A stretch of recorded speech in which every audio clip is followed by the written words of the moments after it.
Boom! Good morning, America. That's what it's all about.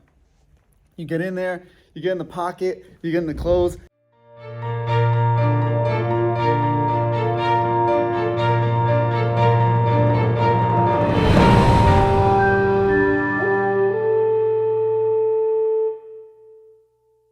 Oh, hi, Louis. This is Chris from Adelphia Insurance. How are you?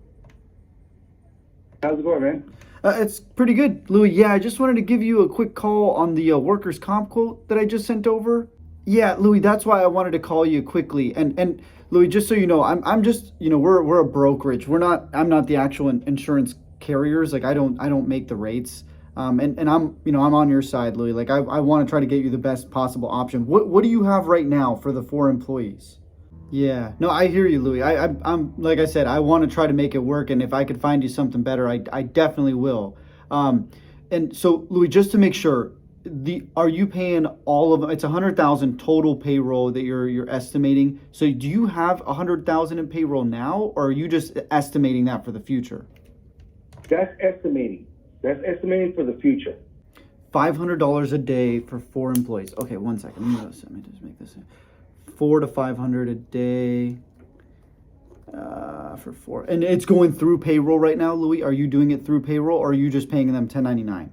Do you have like set hours for them, and you're basically you're putting them on payroll now? Yeah, they're 8 hours a day. I pay them by the day. That's why I want to try to help you if I can. So also just to kind of make sure, because what I usually recommend, you're estimating the 100,000. It's not like it's going through right now payroll.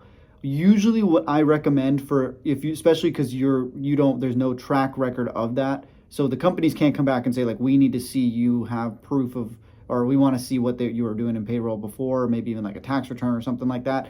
I generally say you should kind of lowball your estimation. Like if it could be, let's just say 80,000 to 100,000. I would recommend to you go ahead and go with the 80,000 in estimation in payroll for now, because they're what they can always do. The company can always come back and say, hey, we did an audit for you at the end of the year, and you owe us some additional premium because you did way more than 80,000. You did 100,000, and you owe us some additional premium. But a lot of times, the insurance companies, they won't send you money back. Does that make sense? So I would recommend, if you think it could be like, let's just say 60, 80, 100, somewhere in that ballpark. You never know. Like employees come, they go, and maybe they don't work for a certain period of time. So do you see what I'm saying, Louis? Like it's sometimes better to maybe kind of go on the low end of your estimation. Do you think 100K is the low end, or do you think is that kind of higher? Give me a second. Wait, I'm just going to round it up to 600. 600 times 5 equals 605 times 4 times 12. Times 12 equals, what? Okay, that doesn't make no sense.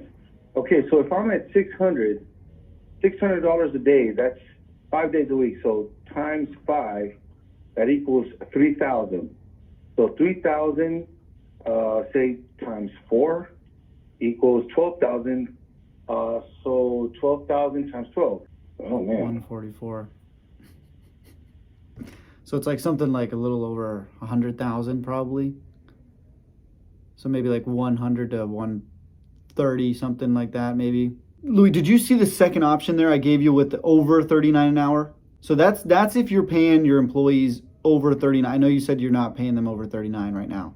If you're paying them like 37 or 38, I'm not sure how much you are paying them, but if you're close to that, it might make sense to do that. Are you guys doing construction, like interior remodel construction? Is that all you're doing? Are you doing any plumbing, electrical, anything else? Do they all do a little bit of everything, or does like one particular employee do more of one thing or the other? And me. So I just basically tell them what to do, and they do the things the way I tell them to do it. But then none of them can just go into a job and be like, hey, I know how to do this. Got it. And just to make sure, Louis, are you including your payroll on the 100,000? what I recommend, we don't need to include your off, since you're an officer, you're the 100% owner of the business, is that correct? You don't need to include your payroll into that 100,000. We can estimate based on just your actual employees and not officer payroll, because you as the owner of the business, like if you get injured on the job, Louis, you're not going to sue your company yourself. You know what I mean? So it just doesn't make sense to do that if you get hurt. So yeah, you would, you don't need to include. And a lot of times, 99% of the time, owners of companies, especially construction and contractors, they just opt themselves out. You can just sign one waiver form and they exclude themselves from the workers' comp. It's really just for your employees. So what would you say without your payroll is the payroll for just the employees? Okay, so yeah, it's probably closer to like 84. That's what that would ballpark exactly, 84. But people don't always work every single day of the year. Maybe would you call it maybe somewhere between like 70 and 80,000? Does that sound more accurate? No, it slows down where I'm at. Okay, so I don't know. I see your 310 number. Where are you from? We're in Torrance, California. So maybe taking that into account, maybe I would probably go somewhere like on the lower end, like 70. Would you say like 70 out the door for the payroll for the year? Okay, and yeah, that's what I would do too, because you can always, if they do come and check, it's not every single year that they always check, but usually they'll send you, and what normally, especially if you go with a good company, they're not as intense with like the checks of the workers' comp. This is pretty standard. Every company will send you like a quick audit form. Some are more strict and they'll send you like, hey, we want to see your tax returns, and they want to see like P&Ls and stuff like that. But if you go with a good company, a lot of times they'll just send you just a form that you just have to sign under penalty of perjury, saying this is what we did in payroll. So they don't really dig too deep, but yeah, that's kind of why it also matters quality of the companies. You don't want to go with a company that's completely just like an A- or B rated or something low, where they come and they're just digging for money everywhere they can. But so Louis, yeah, let me go ahead and revise the quote for you with the 70,000.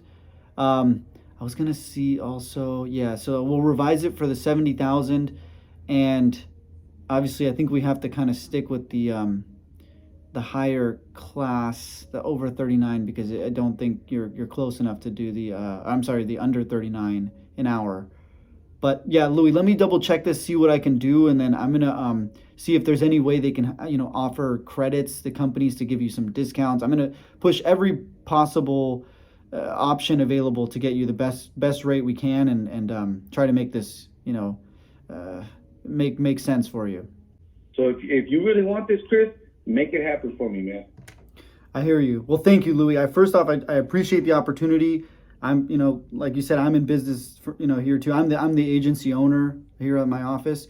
So I'm gonna, like I said, I'm gonna do everything I possibly can, Louis. And I really appreciate the opportunity, and hopefully can show you the quality of the work that we can do here. So I'll let you know as soon as we find something, and I'm gonna do my best. So I'll keep you posted.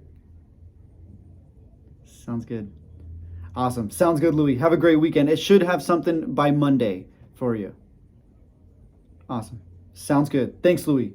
I appreciate it. Have a good one. Thank you. Bye-bye. Boom! Good morning, America. That's what it's all about. You get in there, you get in the pocket, you get in the clothes. Well, guess what, Louis? Let's get this going for you.